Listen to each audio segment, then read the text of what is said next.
Sagardari express.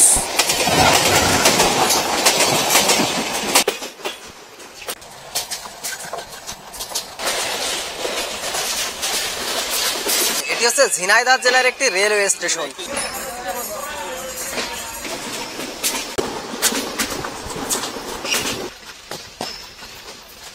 Chandpur railway স্টেশনে প্রবেশ করছে আন্তনগর রূপসা এক্সপ্রেস। আমরা প্রবেশ করছি আলমডাঙ্গা রেলওয়ে স্টেশন।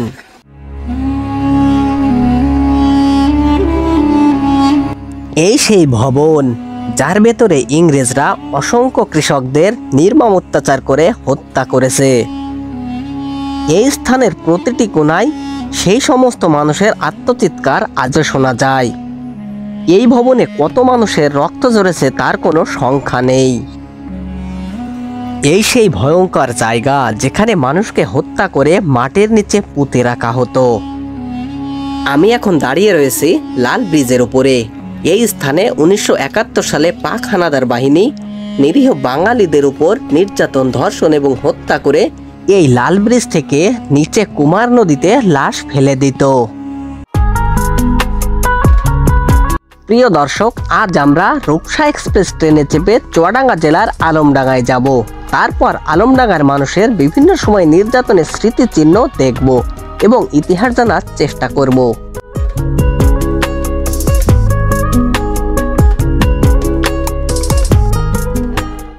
আসসালামু আলাইকুম প্রিয় দর্শক, সবাইকে স্বাগত জানাচ্ছি যশোর রেলওয়ে জংশন থেকে। আমি সুজন। আজকে আমরা যাব আলমডাঙ্গা রেলওয়ে স্টেশনে। আজকে আমাদের ট্রেনটি হচ্ছে রূপসা এক্সপ্রেস। চলুন যাই যশোর রেলওয়ে জংশনের ভেতরে। এই মুহূর্তে ঘড়িতে সময় হচ্ছে সকাল 8টা। রূপসা এক্সপ্রেস ট্রেনটি যশোর রেলওয়ে জংশনে প্রবেশের কথা রয়েছে সকাল 8:23। আমরা সর্বপ্রথম আলমডাঙ্গা রেলওয়ে স্টেশন পর্যন্ত টিকিট কাটবো, এরপরে আমরা প্ল্যাটফর্মে অপেক্ষা করব। নিয়ে নিলাম টিকিট। যশোর রেলওয়ে জংশন থেকে আলমডাঙ্গা রেলওয়ে স্টেশন পর্যন্ত আমাদের ভাড়া নিয়েছে জনপ্রতি 120 টাকা।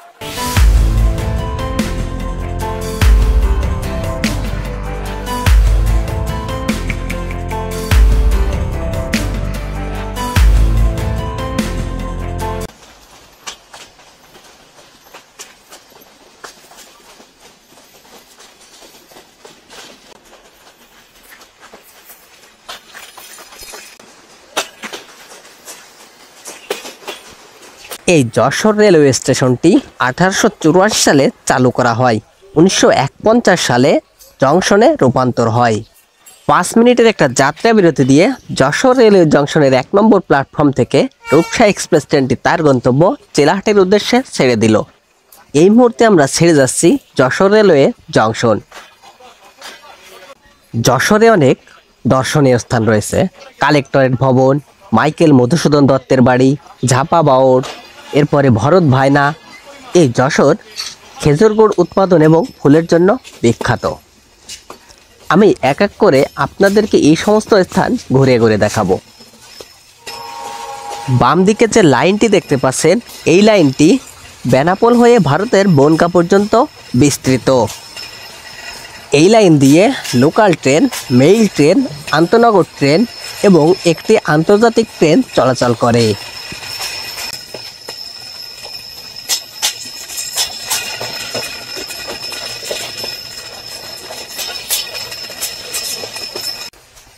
এটি হচ্ছে রূপসা এক্সপ্রেস ট্রেনের 6 বগি। 1 থেকে 46 চিলাহাটিমুখী, 47 থেকে 92 খুলনামুখী। এক পাশে 3 জন, অপর পাশে 2 জন বসতে পারবেন। উপরে রয়েছে লাগেজ রাখার স্থান, আরও রয়েছে ফ্যান। ব্রডগেজ রেলপথ হওয়ার কারণে ভেতরের স্পেসটা বেশ বড়।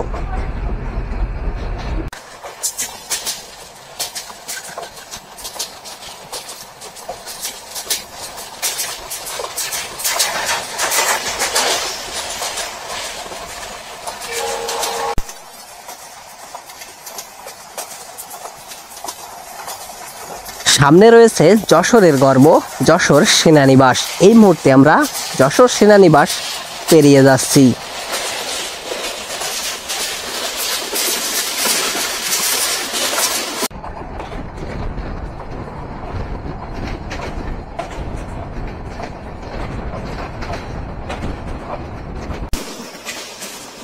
এই মুহূর্তে আমাদের রূপসা এক্সপ্রেস ট্রেনের গতি হচ্ছে ঘন্টায় 85 কিলোমিটার প্লাস।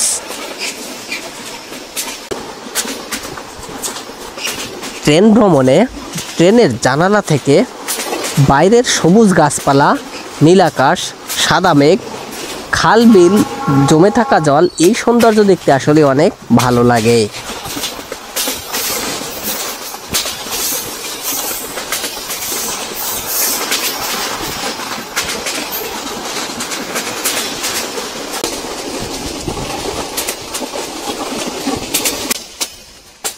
গত 2 বছর যাবত আমি ট্রেনে বিভিন্ন স্থানে ঘুরে বেড়াই, কিন্তু আজ এই প্রথম আমার কোনো কিছু হারিয়ে গেল ট্রেন থেকে। হঠাৎ আমার ক্যাবটি গায়ে উড়ে গেছে মাথা থেকে। এই মুহূর্তে রূপসা এক্সপ্রেস ট্রেনটি প্রবেশ করছে ঝিনাইদহ জেলার মোবারকগঞ্জ রেলওয়ে স্টেশন। আমরা প্রবেশ করছি Mobarakganj railway station.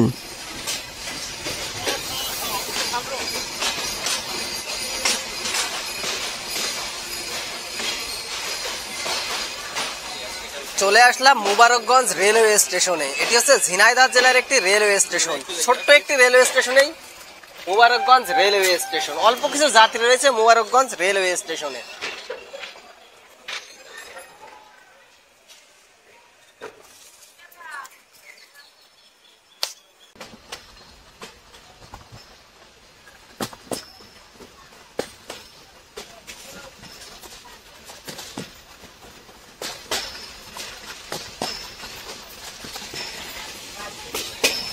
Rupsha express ট্রেনটি বিশাল একটি বাঁক নিয়েছে।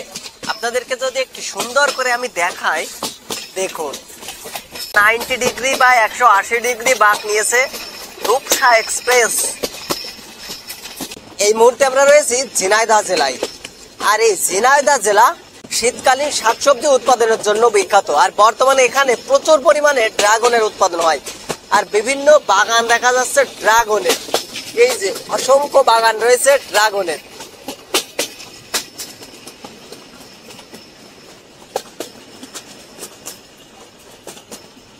এই যে বাগানগুলো দেখতে পাচ্ছেন সবই ড্রাগন ফলের বাগান।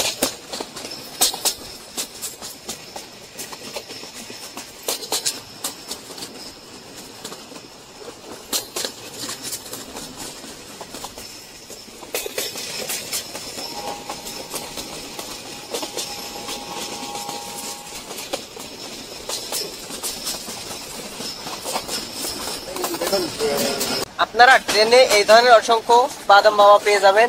নিয়ে নিলাম বাদাম। তো কিছু না কিছু নিয়ে নেবেন এই ভাইদের কাছ থেকে।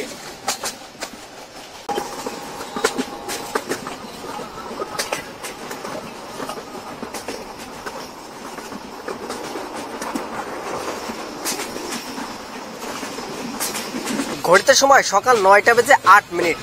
রূপসা এক্সপ্রেস ট্রেনটি 98 কিলোমিটার যাত্রাপথ অতিক্রম করে কোটচাঁদপুর রেলওয়ে স্টেশনে প্রবেশ করছে আন্তনগর রূপসা এক্সপ্রেস। ঝিনাইদহ জেলায় দুটি রেলওয়ে স্টেশনে আন্তনগর ট্রেন যাত্রা বিরতি দেয়। একটি হচ্ছে কোটচাঁদপুর রেলওয়ে স্টেশন এবং আরেকটি হচ্ছে মোবারকগঞ্জ রেলওয়ে স্টেশনে। আমরা প্রবেশ করছি কোটচাঁদপুর রেলওয়ে স্টেশন।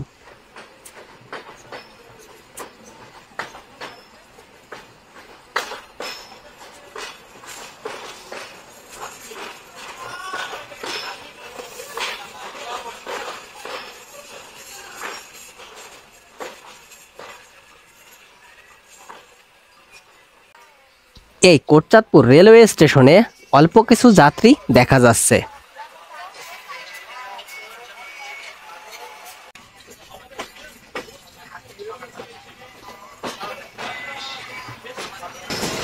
বাচ্চারা ফুটবল মাঠে খেলা করছে।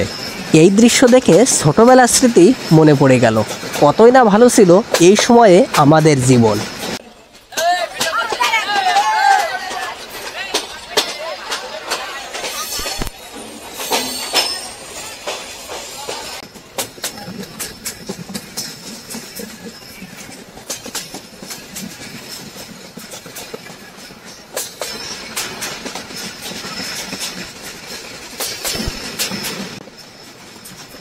ট্রেন ভ্রমণে বাংলার কৃষকের অতি কষ্টের ফসলের প্রাকৃতিক সৌন্দর্য দেখতে অনেক ভালো লাগে।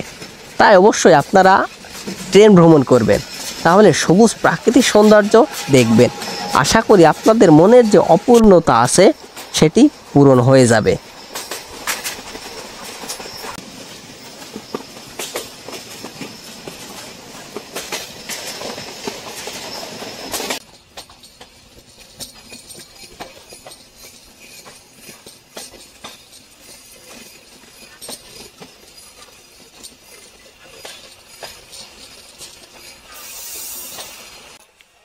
এটি হচ্ছে উতলি রেলওয়ে স্টেশন। আর এই উতলি রেলওয়ে স্টেশনে রূপসা এক্সপ্রেস ট্রেনের কোনো হল্ট নেই। খুব সম্ভব রাজশাহী থেকে ছেড়ে আসা আন্তনগর সাগরদাড়ি এক্সপ্রেস ট্রেনের জন্য উতলি রেলওয়ে স্টেশনে রূপসা এক্সপ্রেস ট্রেনকে হল্ট করা হয়েছে। সামনে এই যে উতলি রেলওয়ে স্টেশন। উতলি রেলওয়ে স্টেশনে রূপসা এক্সপ্রেস ট্রেনের সাথে এই মুহূর্তে ক্রসিং হচ্ছে আন্তনগর সাগরদাড়ি এক্সপ্রেস।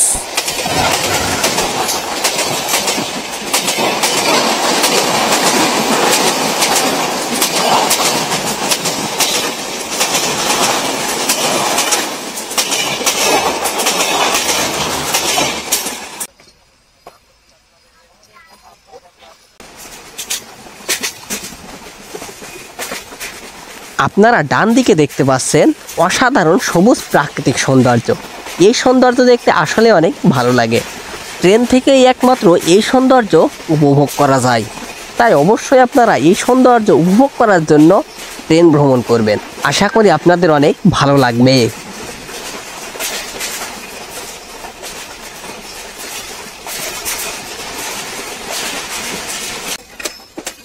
এই যে এটি হচ্ছে দর্শনা জংশন। আর এই দিক দিয়ে একটি মাত্র ট্রেন চলাচল করে, যেটি হচ্ছে মৈত্রী এক্সপ্রেস, ঢাকা থেকে ভারতে চলাচল করে।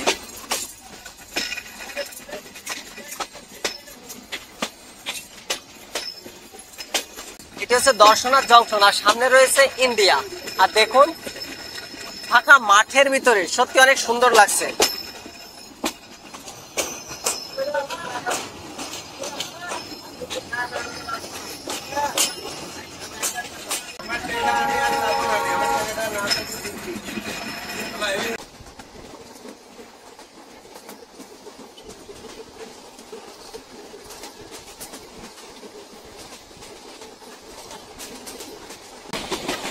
এই মুহূর্তে রূপসা এক্সপ্রেস ট্রেনটি প্রবেশ করছে চুয়াডাঙ্গা জেলার চুয়াডাঙ্গা রেলওয়ে স্টেশনে। এই মুহূর্তে আমরা প্রবেশ করছি চুয়াডাঙ্গা রেলওয়ে স্টেশন।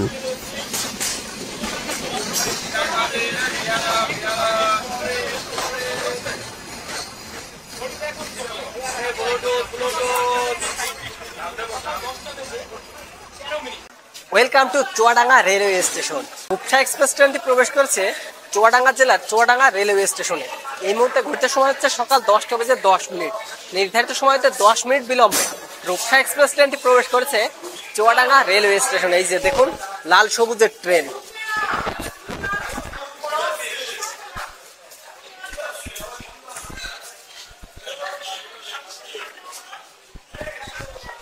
অল্প কিছু যাত্রী নেমেছে এবং অল্প কিছু যাত্রী উঠেছে, তেমন একটা ভিড় নেই।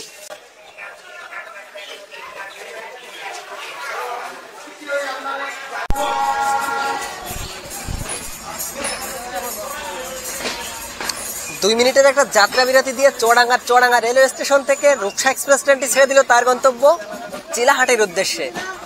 ছেড়ে যাচ্ছি Chuadanga railway station.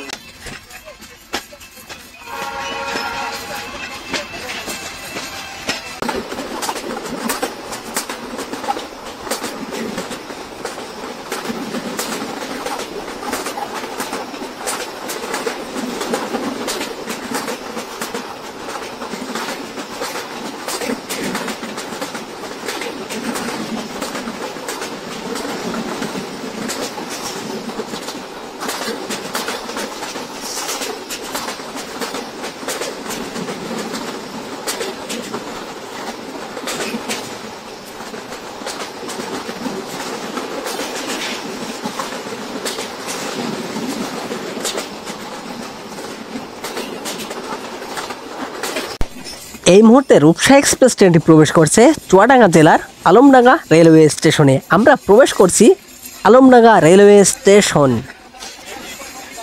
Welcome two Alamdanga railway station. Jessore railway junction থেকে আলমডাঙ্গা রেলওয়ে স্টেশনে আসতে সময় লাগলো 2 ঘন্টা 10 মিনিট।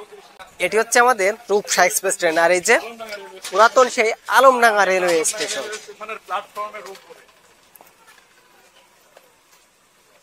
আর এই আলমডাঙ্গা রেলওয়ে স্টেশনটি হচ্ছে একবারই প্রাকৃতিক পরিবেশে, সবুজ সবুজ গাছপালা, আর দাঁড়িয়ে রয়েছে রূপসা এক্সপ্রেস, লাল সবুজের ট্রেন। সত্যি অনেক সুন্দর লাগছে। আর আজকে আমরা রূপসা এক্সপ্রেস ট্রেনকে বিদায় দিয়ে দিব।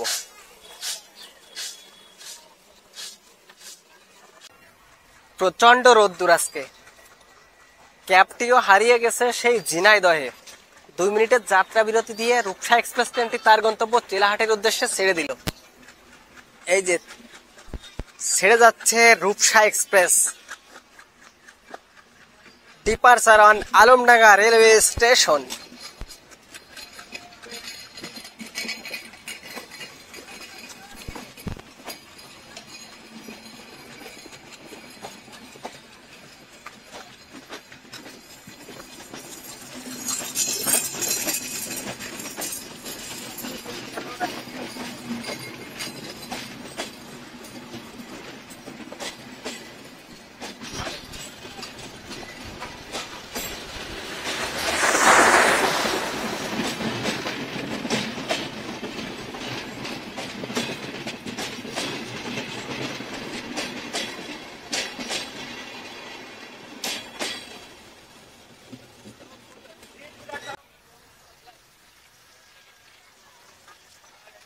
এটি হচ্ছে ব্রিটিশ সময়ে নির্মিত আলমডাঙ্গা রেলওয়ে স্টেশনের কন্ট্রোল রুম। এটি এখন আর ব্যবহার হয় না। এই আলমডাঙ্গা রেলওয়ে স্টেশনে ব্রিটিশদের সময় নির্মিত বিভিন্ন ভবন এবং স্মৃতি পড়ে রয়েছে। মূলত সেটি দেখতে আমরা আজকে আসছি আলমডাঙ্গা রেলওয়ে স্টেশনে।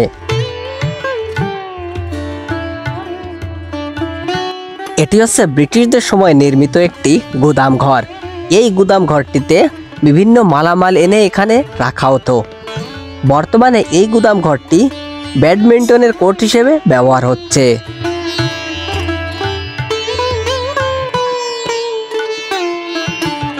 ব্রিটিশদের সময় নির্মিত এই গুদাম ঘরটি বর্তমানে জরাজীর্ণ অবস্থায় পড়ে রয়েছে। যে কোনো মুহূর্তে এই ভবনটি ভেঙে পড়ে যেতে পারে।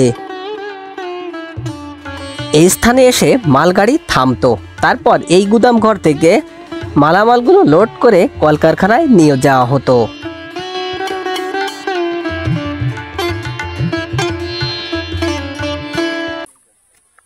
ও মানে এই যে এই স্থানে আখ এনে গাড়িতে নিয়ে যেত, আর এখানে একটা প্ল্যাটফর্ম ছিল।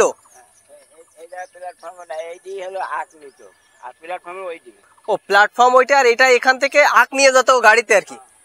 ব্রিটিশ সময়ে প্রচুর পরিমাণে পাট উৎপাদন হতো এবং জোর করে নীল চাষ করানো হতো। সেই নীল এবং পাট এর সাথে আখ রয়েছে, সেগুলো এই বাম পাশে প্ল্যাটফর্ম থেকে নিয়ে কলকারখানায় নিয়ে যেত।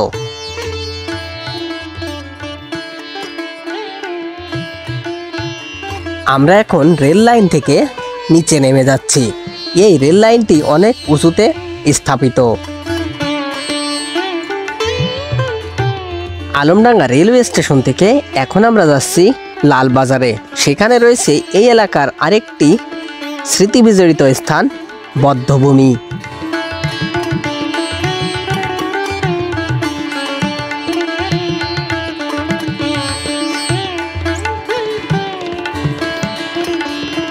এখন আমরা আলমডাঙ্গার বিখ্যাত লাল ব্রিজের কাছে চলে এসেছি।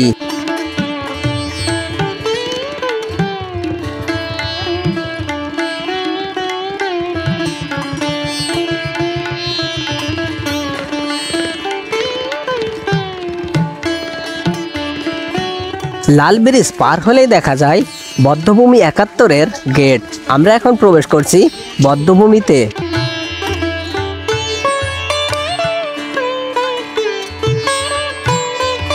আলমডাঙ্গা রেলওয়ে স্টেশন থেকে বধ্যভূমিতে আমাদের আসতে সময় লাগলো 10 মিনিট। আমরা পৌঁছে গিয়েছি বধ্যভূমিতে।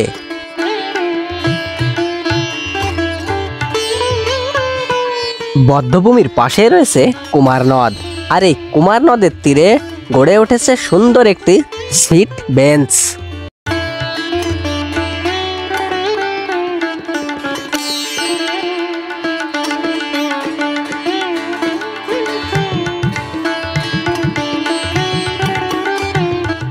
এই আলমডাঙ্গার আবহাওয়া অত্যন্ত গরম, তাই এই এলাকার আশেপাশে মানুষের কাছে এই স্থানটি একটি স্বস্তির জায়গা।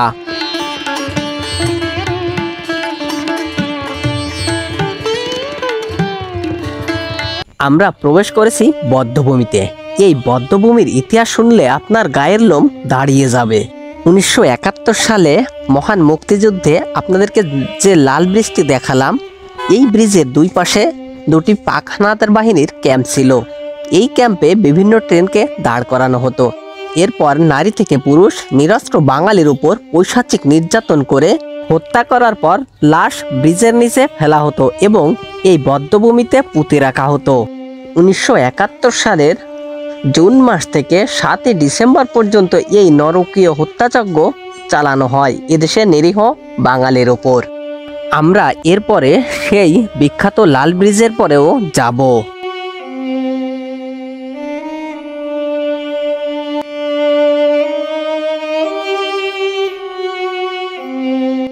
1971 সালে পাক হানাদার বাহিনীর নির্মম হত্যাযজ্ঞ এবং মুক্তিযুদ্ধে অংশগ্রহণকারী বীর সৈনিকদের স্মরণে নতুন প্রজন্মের কাছে তুলে ধরতে 2012 সালে এই বধ্যভূমি নির্মাণ করা হয়। আপনারা যারা আলমডাঙ্গা রেলওয়ে স্টেশনে আসবেন তারা এই বধ্যভূমিকে রাখতে পারেন। মোটামুটি এখানে ঘোরার মতো এবং সময় কাটানোর মতো একটি জায়গা। আপনারা আসবেন এবং এর পাশে লেক রয়েছে, সেখানে সিঁড়ি রয়েছে, আসতে পারেন। দর্শক বন্ধুরা, এই মুহূর্তে আমি দাঁড়িয়ে রয়েছি লাল ব্রিজ, পশুহাট, আলমডাঙ্গা, চুয়াডাঙ্গা। আমরা এখন উঠছি লাল ব্রিজে।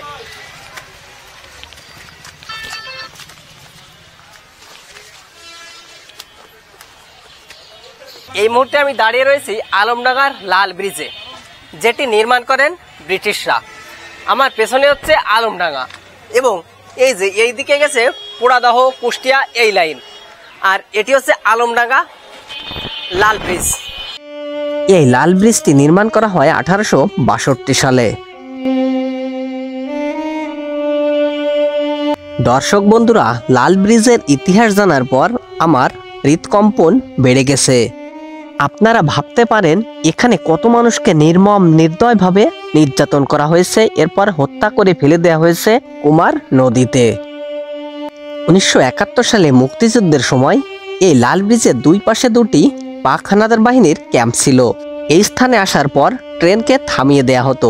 এরপর নিরীহ বাঙালির উপর অন্যায়ভাবে নির্মম নির্যাতন করে হত্যা করে নারীদেরকে ধর্ষণ করে এই লাল ব্রিজ থেকে নিচে কুমার নদীতে ফেলে দেয়া হতো।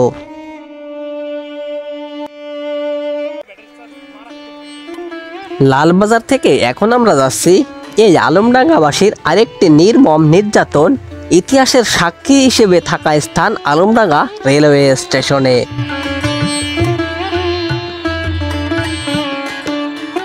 আলমডাঙ্গা রেলওয়ে স্টেশনটি 1862 সালেরও পূর্বে নির্মাণ করা হয়। 1862 সালে যখন এটি দিয়ে ট্রেন চলাচল শুরু করে, তার পূর্বে এটি ইংরেজদের নীলকুঠি হিসেবে ব্যবহার হতো। এটি মূলত 2 তলা বিশিষ্ট ভবন। উপরতলায় ইংরেজরা থাকতেন আর নিচতলায় এমনভাবে তৈরি করা হয় যাতে যারা নীল চাষে অস্বীকৃতি জানায় তাদেরকে এখানে নির্মম নির্যাতন করা হতো। আপনারা ভাবতে পারেন এই ভবনটি তৈরি করা হয়েছিল নীল চাষ এবং ফসল সংরক্ষণ কেন্দ্র হিসেবে। আজ ইংরেজরা নেই, কিন্তু বাংলার কৃষকের অত্যাচার, হত্যা এবং শোষণের স্মৃতি হয়ে আজও দাঁড়িয়ে আছে আলমডাঙ্গা রেলওয়ে স্টেশন।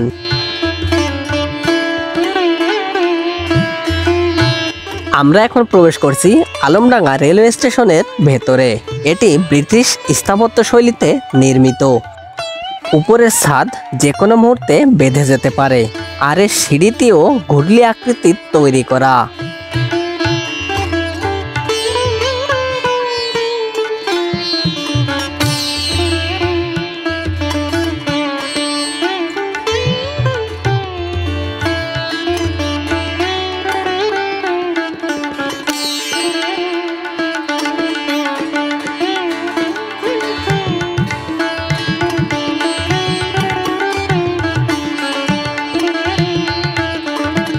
(1862 সালে যখন কলকাতা থেকে কুষ্টিয়া পর্যন্ত প্রথম রেল লাইন তৈরি করা হয়, তখন এই স্থান ফাঁকা মাঠের ভেতরে হওয়ার কারণে অনেক উঁচুতে তৈরি করা হয়।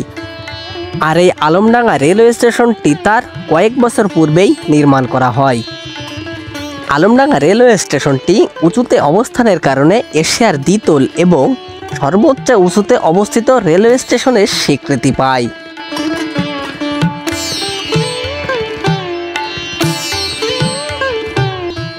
ব্রিটিশদের সাক্ষ্য বহন করা এই আলমডাঙ্গা রেলওয়ে স্টেশনটি আজ জরাজীর্ণ অবস্থায় পড়ে রয়েছে। এই আলমডাঙ্গা রেলওয়ে স্টেশনটি যে কোনো মুহূর্তে ভেঙে পড়তে পারে।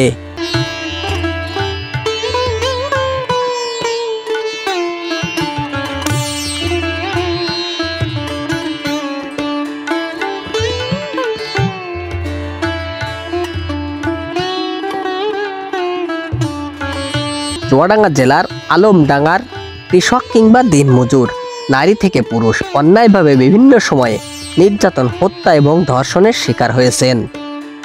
প্রিয় দর্শক, এই ছিল আজকের আলমডাঙ্গা এলাকার স্মৃতি বিজড়িত বিভিন্ন স্থানের ভিডিও। আমার এই ভিডিওটি যদি আপনাদের ভালো লেগে থাকে তাহলে অবশ্যই লাইক, কমেন্ট, শেয়ার এবং সাবস্ক্রাইব করে পাশে থাকা বেল আইকনটি বাজিয়ে দিন। আজকের এই ভিডিওটি চুয়াডাঙ্গা জেলার বিখ্যাত আলমডাঙ্গা রেলওয়ে স্টেশন থেকে শেষ করছি। দেখা হবে পরবর্তী নতুন ভিডিওতে। বিদায়।